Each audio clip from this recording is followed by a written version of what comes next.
Hello students, how are you? I hope you all are well, doing well. I again said, be alert for your board exams. हाँ जी, एक new topic फिर शुरू करेंगे हम लोग molecular genetics में, that is search for genetic material. Actual में हमने डीएनए का स्टडी कर लिया था, डीएनए का न्यूक्लिक एसिड का स्टडी किया, न्यूक्लिक एसिड में डीएनए का स्टडी किया, डीएनए के कंपोनेंट्स सारे पढ़े, उसके बाद से डीएनए का स्ट्रक्चर पढ़ा, उसका डबल हेलिकल मॉडल पढ़ा, साइलेंट फीचर पढ़ा, उसके बाद डीएनए की पैकेजिंग। अब उसके बाद का जो टॉपिक है search for genetic material, DNA खत्म हो जाए उसके बाद आरएनए फिर शुरू करेंगे हम लोग, सर्च फॉर जेनेटिक मटेरियल। अब इस सर्च फॉर जेनेटिक मटेरियल में ये है, एक्चुअल में जेनेटिक मटेरियल की डिस्कवरी 1869 में फ्रेडरिक मीचर ने कर दिया था। 1869 में ही फ्रेडरिक मीचर ने डिस्कवरी कर दिया था, लेकिन बीच में काफ़ी गैप रहा, क्योंकि इसके बाद फिर मेंडल आए। 1853 से लेकर के 64 तक मेंडल का वर्क रहा। उन्होंने क्रोमोसोम पे काम किया, न्यूक्लिक एसिड पे काम नहीं किया। उसके बाद आए थे थॉमस हंट मॉर्गन, उन्होंने उसके पहले भी आए थे सटन और बोवेरी ने क्रोमोसोम पे काम किया था, क्रोमोसोमल थियरी ऑफ इनहेरिटेंस दिया था। फिर क्रोमोसोम पे वर्कआउट किया था थॉमस हंट मॉर्गन ने, टीएच मॉर्गन काम किए, लेकिन किसी ने इस तरफ ध्यान नहीं दिया कि क्रोमोसोम के अंदर वो कौन सा मटीरियल है, क्रोमोसोम के अंदर वो कौन सी ऐसी चीज़ है जो हमारी हेरिडिटरी इन्फॉर्मेशन के लिए रिस्पॉन्सिबल होती है, या हमारी हेरिडिटरी कैरेक्टर को एक जनरेशन से दूसरी जनरेशन में ले जाती है। तो इस बीच में काफ़ी गैप है। देखा जाए तो 1869 लास्ट में आए थे, 1929 में बहुत ज़्यादा गैप रहा, 1929 में आए एक साइंटिस्ट जिनका नाम था फ्रेडरिक ग्रिफिथ। एफ ग्रिफिथ आप याद रखिएगा, फ्रेडरिक कोई ज़रूरी नहीं है, नहीं याद रहे तो आप, मैं तो पूरा लिख देता हूँ, फ्रेडरिक, आप एफ ग्रिफिथ याद रखें, फ्रेडरिक ग्रिफिथ। एक्चुअल में ये एक प्रिंसिपल पे काम कर रहे थे जिनका नाम था ट्रांसफॉर्मिंग प्रिंसिपल, जिसका नाम था ट्रांसफॉर्मिंग प्रिंसिपल। बैक्टीरिया में होता है, बैक्टीरिया में जब रिप्रोडक्शन पे ये वर्कआउट कर रहे थे, उस पे काम कर रहे थे, रिसर्च कर रहे थे बैक्टीरिया में रिप्रोडक्शन पे, तो उन्होंने उसमें ट्रांसफॉर्मिंग प्रिंसिपल दिया था। उसके बाद ये आया कि भाई डीएनए ही जेनेटिक मटेरियल होता है। उसमें भी उन्होंने, हालांकि ग्रिफिथ को नो डाउट ये नहीं कह सकते हैं कि काम नहीं किया, शुरुआत तो ग्रिफिथ नहीं किया था, बायोकेमिकल एनालिसिस फिर 3 साइंटिस्टों ने किया था, मैकलियोड थे, ओटी एवेरी, मैकलियोड और मैककार्टी, 3 साइंटिस्टों ने फिर से इस पे काम करके, उसको भी बताएंगे आगे चल के। अभी हम लोग पहले ग्रिफिथ को देखते हैं। ग्रिफिथ ने मतलब अपनी एक्सपेरिमेंट में क्या क्या दिया या क्या क्या चीज़ों को डिस्कवरी किया। ग्रिफिथ एक्चुअल में जो एक्सपेरिमेंट कर रहे थे जब, तो उनकी एक्सपेरिमेंट में वो जो कल्चर बनाए थे, एक्चुअल में एक्सपेरिमेंट कर रहे थे वो डिप्लोकोकस न्यूमोनी पे। आपके बुक में उसका नाम दिया हुआ है, हालांकि दोनों है, डिप्लोकोकस जो होगा वो पेयर में होगा कोकस, और एक आपके जो बुक में दे रखा है एनसीईआरटी में, वो स्ट्रिप्टोकोकस न्यूमोनी दे रखा है। तो स्ट्रिप्टोकोकस न्यूमोनी जो होगा वो चेन में होगा। मैं दोनों का नाम लिख देता हूँ, एक किया था डिप्लोकोकस न्यूमोनी पे, डिप्लोकोकस न्यूमोनी, ये तो पेयर में रहेगा, ठीक है, डिप्लो है तो पेयर में रहेगा। और एक था स्ट्रिप्टोकोकस न्यूमोनी, ये था डिप्लोकोकस न्यूमोनी, दूसरा है स्ट्रिप्टोकोकस न्यूमोनी। स्ट्रिप्टोकोकस न्यूमोनी जो होता है ये चेन में होता है, ध्यान रहे, दोनों से निमोनिया होता है, ये स्ट्रिप्टोकोकस न्यूमोनी है। जो ग्रिफिथ कर रहे थे वो स्ट्रिप्टोकोकस पे कर रहे थे, डिप्लोकोकस पे भी हालांकि उन्होंने किया था एक्सपेरिमेंट, दोनों ही निमोनिया कॉजिंग। तो उन्होंने जो कल्चर बनाया था, तो एक कल्चर में उनको साइनी मिला था, साइनी म्यूसिलेज की कवर मिली थी, क्योंकि उसमें मतलब क्या कहते हैं, म्यूकोपॉलीसैकेराइड मिला था। एक जो मिली थी कॉलोनी उनको, वो साइनी मिली थी, क्योंकि उस कॉलोनी में म्यूकोपॉलीसैकेराइड मिला, और एक कॉलोनी जो थी वो साइनी नहीं थी, नॉर्मल कॉलोनी थी। तो जो नॉर्मल थी उसका नाम दिया, उसमें से बैक्टीरिया निकाला, और जब सर्च किया तो पता चला इसमें सिर्फ सेल वॉल है, उसका नाम दिया उन्होंने आर फॉर्म। और दूसरी जो साइनी थी, इसमें से बैक्टीरिया निकाला, देखा तो पता ये चला कि इस बैक्टीरिया के ऊपर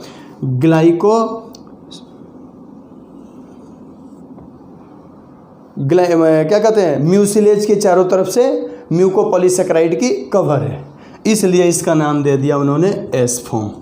तो इस तरह से दो फॉर्म का डिस्कवरी किया था ग्रिफिथ ने, एक किया था आर फॉर्म और दूसरा एस फॉर्म।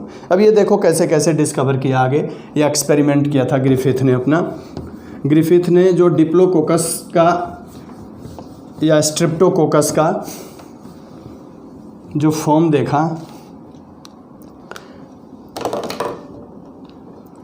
उन्होंने जो स्ट्रेप्टोकोकस को ही लिख देता हूँ मैं, आपके बुक में स्ट्रेप्टोकोकस दे रखा है आप हाँ, तो जो फ्रेडरिक ग्रिफिथ ने जो स्ट्रेप्टोकोकस का डिस्कवरी किया था, स्ट्रेप्टोकोकस न्यूमोनी पे जब काम किया तो उनको दो फॉर्म मिले। आइए वो दोनों फॉर्म को लिख लेते हैं एक बार। एक आर फॉर्म, दूसरा एस फॉर्म। आर फॉर्म का नाम दिया था उन्होंने रफ फॉर्म, ठीक है। एस फॉर्म का नाम दिया था स्मूथ फॉर्म, क्योंकि इसके ऊपर कैप्सूल था। आर फॉर्म जो था ये नॉन पैथोजेनिक था, नॉन कैप्सुलेटेड लिख देते हैं पहले, नॉन कैप्सुलेटेड था। और ये कैसा था, कैप्सुलेटेड था। जो आर फॉर्म था ये नॉन पैथोजेनिक था, और जो एस फॉर्म था वो कैसा था, पैथोजेनिक था। पैथोजेनिक यानी डिजीज़ कॉजिंग था। क्यों था ये अभी प्रूव करेंगे।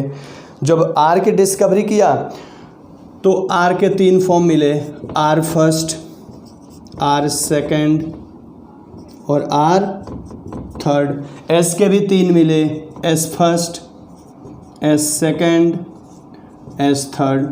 ग्रिफिथ ने रैंडमली अपने एक्सपेरिमेंट के लिए आर सेकंड और एस थर्ड का सिलेक्शन किया, रैंडमली ले लिया। बाद में आर फर्स्ट आर सेकंड का भी सब पे एक्सपेरिमेंट किया था, रैंडमली सेलेक्ट किया। तो ये स्ट्रेप्टोकोकस के फॉर्म होते हैं, एक आर फॉर्म और एक स्मूथ फॉर्म। अब ये प्रूव कैसे हुआ कि ये, यहाँ तक तो प्रूव था कि ये कैप्सुलेटेड नॉन कैप्सुलेटेड होते हैं, ये नॉन कैप्सुलेटेड होता है, ये कैप्सुलेटेड होता है। आगे जो प्रूव किया था उन्होंने, वो प्रूव किया था पैथोजेनिक और नॉन पैथोजेनिक। ये पैथोजेनिक का और नॉन पैथोजेनिक का प्रूव किया बाद में चल के।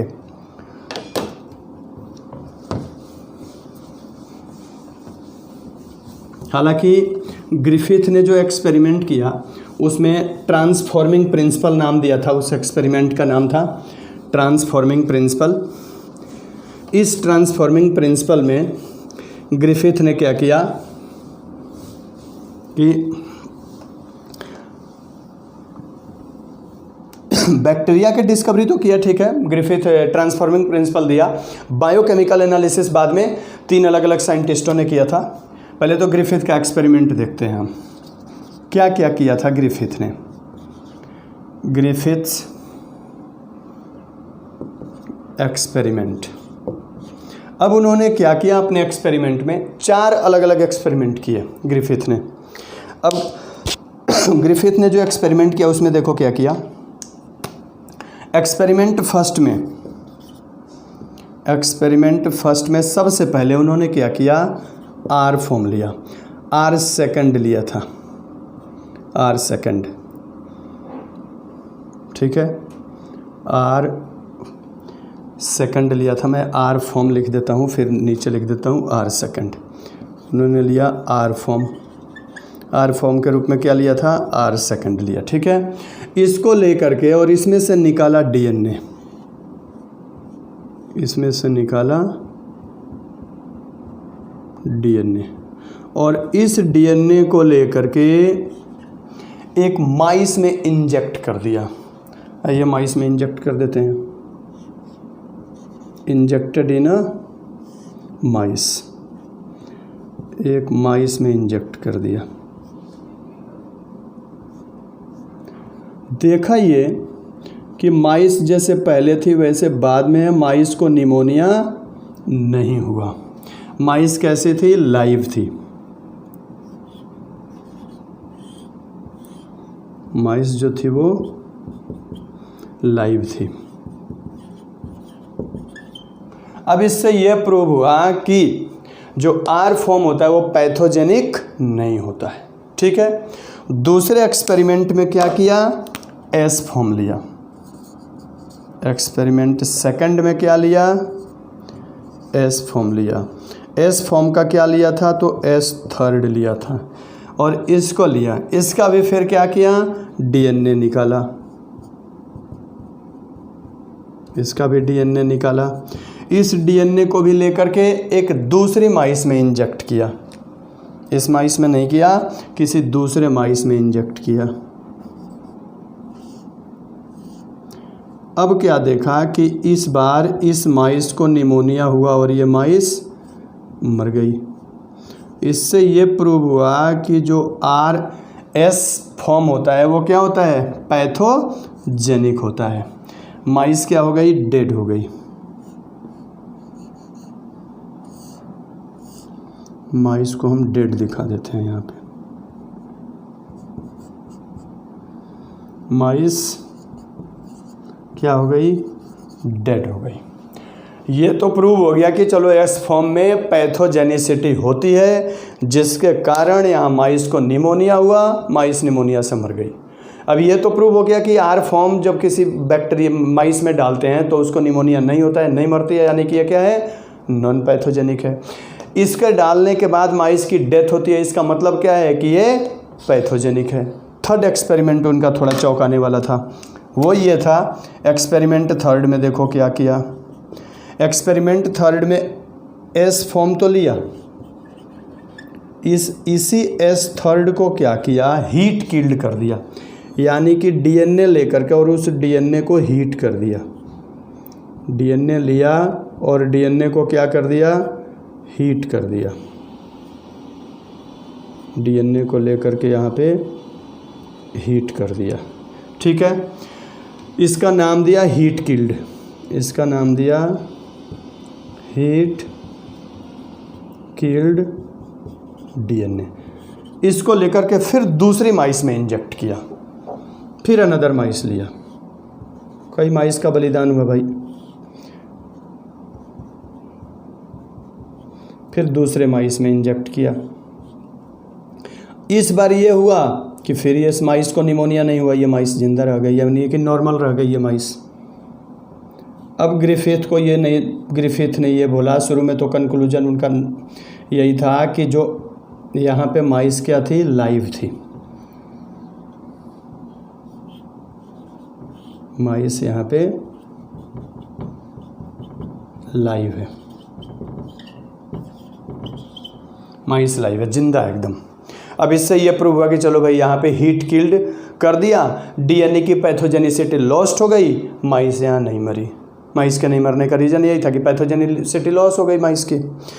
उन्होंने क्या किया, फोर्थ एक्सपेरिमेंट में, ये भी डिटरमाइनिंग था उनका, थर्ड तो अलग था थोड़ा, फोर्थ एक्सपेरिमेंट डिटरमाइनिंग था। उसमें देखो क्या किया, एक्सपेरिमेंट फोर्थ में इसमें क्या किया, दो लिया। एक तो लिया एस फॉर्म।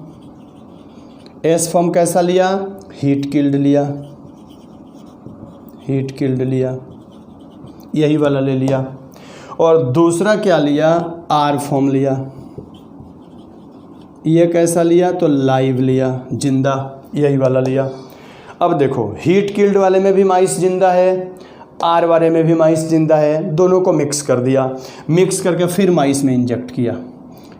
इस बार क्या हुआ, चौंकाने वाला एक्सपेरिमेंट सामने आया, माइस मर गई। जबकि देखा जाए तो आर सेकंड में भी माइस जिंदा है, एस थर्ड यहाँ जो हीट किल्ड है उसमें भी माइस जिंदा है, लेकिन दोनों को जब मिक्स किया तो माइस की डेथ हो गई। अब यहाँ पे प्रॉब्लम ये आया कि जब दोनों कंडीशन में ऊपर माइस जिंदा थी तो यहाँ मरी क्यों। तो यहाँ पे जो ग्रिफिथ ने कंक्लूजन दिया, यहाँ माइस क्या हो गई, डेड हो गई। माइस यहाँ पे डेड हो गई। ठीक है।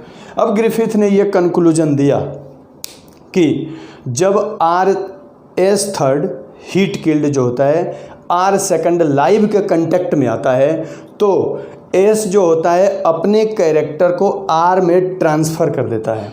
और जब ट्रांसफ़र करने के बाद जो आर उसके कैरेक्टर को ले लेता है, उसके बाद इसके अंदर पैथोजेनिसिटी आ जाती है, ये अपने चारों तरफ कैप्सूल बना लेता है और डिजीज कैरिंग कैपेसिटी आ जाती है, यानी कि आर का एस में ट्रांसफॉर्मेशन हो जाता है। इसीलिए उन्होंने नाम दिया था इसका ट्रांसफॉर्मिंग प्रिंसिपल। इसका क्या नाम दिया था? पढ़ा होगा ना, ट्रांसफॉर्मेशन, ट्रांसडक्शन, कॉन्जुगेशन, 3 तरह का बैक्टीरिया में रिप्रोडक्शन होता है। सेक्सुअल रिप्रोडक्शन, सेक्सुअल भी नहीं बोलते हैं, ये सेक्सुअल का होमोलोगस होता है, इसलिए उसको पैरासेक्सुअल साइकिल बोलते हैं। It is not a sexual cycle, क्योंकि अगर सेक्सुअल साइकिल होगा तो भाई फॉर्मेशन ऑफ गैमेट होगा, फ्यूजन ऑफ गैमेट या सिनगेम या फर्टिलाइजेशन होगा, और फिर development of formation of zygote और डेवलपमेंट ऑफ जाइगोट होगा। ये तीनों इवेंट नहीं होते हैं। इनमें क्या होता है? सिर्फ और सिर्फ जेनेटिक रिकॉम्बिनेशन होता है, इसलिए इसको होमोलोगस टू सेक्सुअल रिप्रोडक्शन बोलते हैं या पैरासेक्सुअल साइकिल बोलते हैं। किसको? बैक्टीरिया के सेक्सुअल रिप्रोडक्शन को पैरासेक्सुअल साइकिल बोलते हैं। इनका नाम दिया था ट्रांसफॉर्मिंग प्रिंसिपल।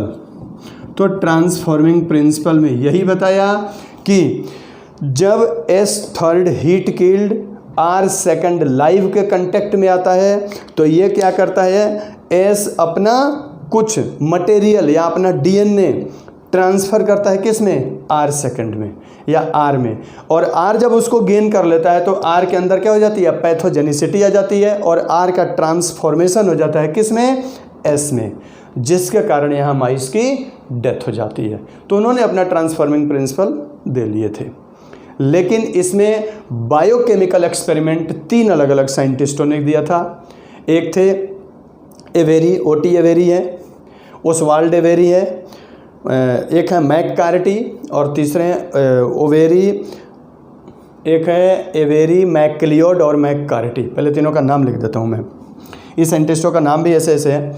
इंडियन खोजे होते तब तो होता भाई रामलाल, श्यामलाल, मोहनलाल ने खोज दिया ऐसा।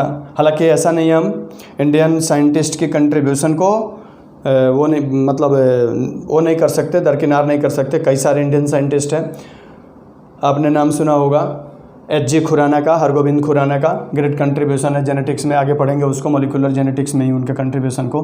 तो ये ग्रिफिथ का एक्सपेरिमेंट था। क्लियर हो गया? ये नहीं क्लियर हुआ तो फिर से एक बार सुन लीजिए कि R2 दो फॉर्म निकाले थे, R2 और S3। R2 का DNA लेकर के जब माइस में डाला तो माइस जिंदा थी, इससे प्रूव हुआ कि R2 पैथोजेनिक नहीं होता है। दूसरा के एक्सपेरिमेंट में S3 लिया, उसका DNA निकाला, फिर माइस में डाला, माइस की डेथ हो गई। इससे ये प्रूव हुआ कि R2 पैथोजेनिक होता है, यानी डिजीज कॉजिंग होता है, और S3 और R2 डिजीज कॉजिंग नहीं होता है, इसलिए इसको नॉन पैथोजेनिक और इसको पैथोजेनिक बोलते हैं। तीसरे एक्सपेरिमेंट में क्या किया? S3 जिससे माइस की डेथ हो गई थी, उस DNA को लेके हीट कर दिया, उसका नाम दिया हीट किल्ड DNA। उसको अगेन नेक्स्ट माइस, अनदर माइस में डाला, 4 अलग अलग माइस का यूज हुआ था। इस बार माइस जिंदा रही। इससे यह प्रूव हुआ कि DNA को हीट कर देने के कारण उसकी पैथोजेनिसिटी लॉस्ट हो जाती है। अब इसी हीट किल्ड DNA जिसकी पैथोजेनिसिटी लॉस्ट हो गई थी, उस DNA को लेकर के R2 जो लाइव वाला DNA था उसमें मिक्स कर दिया, और दोनों के मिक्स को लेकर के फिर एक अनदर माइस में इंजेक्ट किया गया। इस बार क्या हुआ? माइस की डेथ हो गई। तो यहाँ पे ग्रिफिथ ने यही कंक्लूजन दिया कि जब हम S3 हीट किल्ड को R2 लाइव के साथ मिक्स करते हैं तो S जो होता है अपने जेनेटिक मटेरियल को ट्रांसफ़र करता है किस में? R लाइव में, जिसके कारण R का ट्रांसफॉर्मेशन हो जाता है किस में? S में, और ये क्या हो जाता है? R पैथोजेनिक नेचर का हो जाता है। इसका नाम दिया था उन्होंने ट्रांसफॉर्मिंग प्रिंसिपल। इसकी बायोकेमिकल एक्सपेरिमेंट 3 अलग अलग साइंटिस्टों ने दिया था। ये तो एक्सपेरिमेंट था, ऐसे जेनेटिक एक्सपेरिमेंट के रूप में था। बायोकेमिकल एक्सपेरिमेंट इसका दिया गया। अब बायोकेमिकल एक्सपेरिमेंट देखो क्या दिया गया इसका। बायोकेमिकल एक्सपेरिमेंट 3 अलग अलग साइंटिस्टों ने दिया, एवेरी, मैकलियोड और मैककार्टी। आप सिर्फ ये 3 नाम याद रखेंगे, उसको बोलते हैं biochemical experiment. Biochemical experiment of genetic material.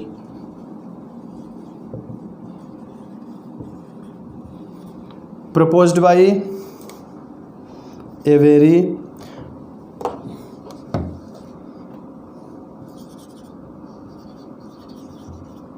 Oswald Avery MacLeod and McCarthy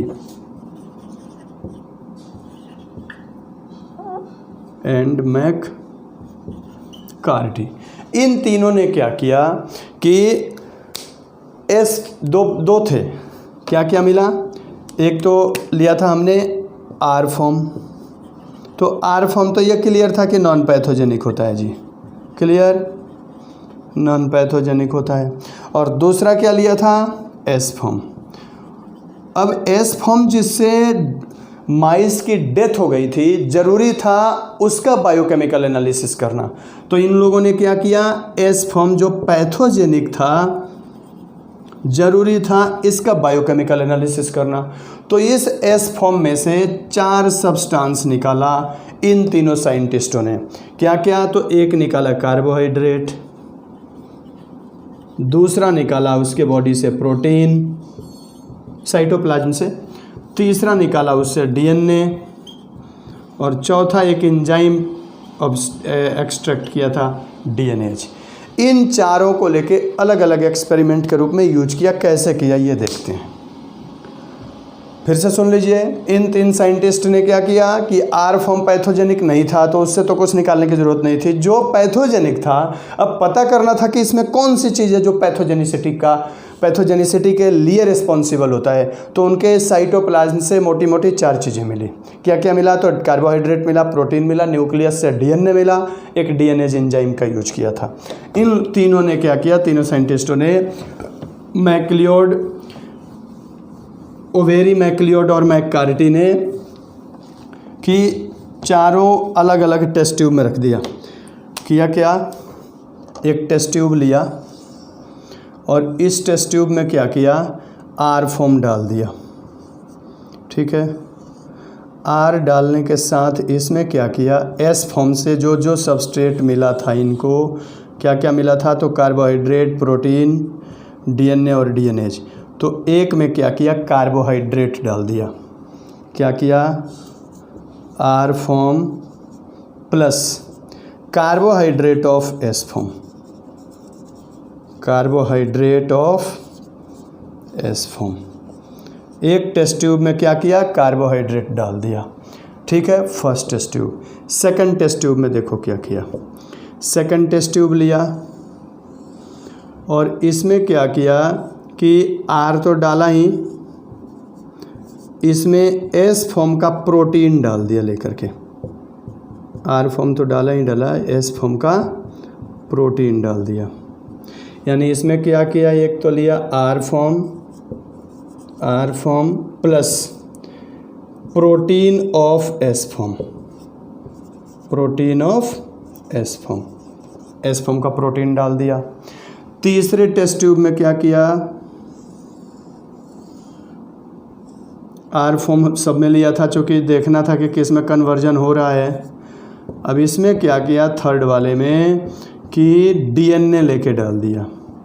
यही डिटरमाइनिंग बना, यहीं से डिस्कवरी शुरू हुई। इसमें क्या किया, R form plus DNA of S form, S form का क्या डाल दिया, डीएनए डाल दिया थर्ड वाले टेस्ट ट्यूब में, ठीक है। फोर्थ वाले टेस्ट ट्यूब में क्या किया, फोर्थ वाले टेस्ट ट्यूब में क्या किया कि आर फॉर्म तो डाला ही डाला, आर तो चूँकि सब में डाला था उन्होंने, क्योंकि एक्सपेरिमेंट तो आर के साथ ही करना था, तो इसलिए आर तो सब में डाला था। इसमें क्या किया, डीएनए प्लस डीएनएज एंजाइम डाल दिया। इसमें डीएनए के साथ साथ एक डीएनए डाइजेस्टिंग एंजाइम होता है वो डाल दिया। यानी आर फॉर्म तो डाला ही डाला plus DNA plus DNAs enzyme, DNA of S form plus DNAs, DNA digesting enzyme डाल दिया। अब हुआ क्या, देखा क्या, इसको छोड़ दिया ऐसे ही 15 मिनट 1 घंटे के लिए। जितने देर के लिए छोड़ना था, टाइम तो दिया नहीं है। बाद में ऑब्जर्व ये किया कि जो कार्बोहाइड्रेट वाला आर फॉर्म था वो एज इट इज था, कोई चेंजिंग नहीं आया। प्रोटीन वाला आर था उसमें कोई चेंजिंग नहीं आया। जिसमें डीएनए डाला हुआ था उस टेस्ट ट्यूब का जो आर था वो किस में चेंज हो गया, एस फॉर्म में चेंज हो गया था, यानी कि इसके अंदर स्मूथ कॉलोनी बन गई थी। जो आर था वो किस में चेंज हो गया था, एस में चेंज हो गया था। ये आर नहीं था, यानी कि आर के चारों तरफ से स्मूथ कॉलोनी, यानी कि इसके बाहर से कैप्सूल बनना शुरू हो गया था, म्यूकोपॉलीसैकेराइड बन गया था।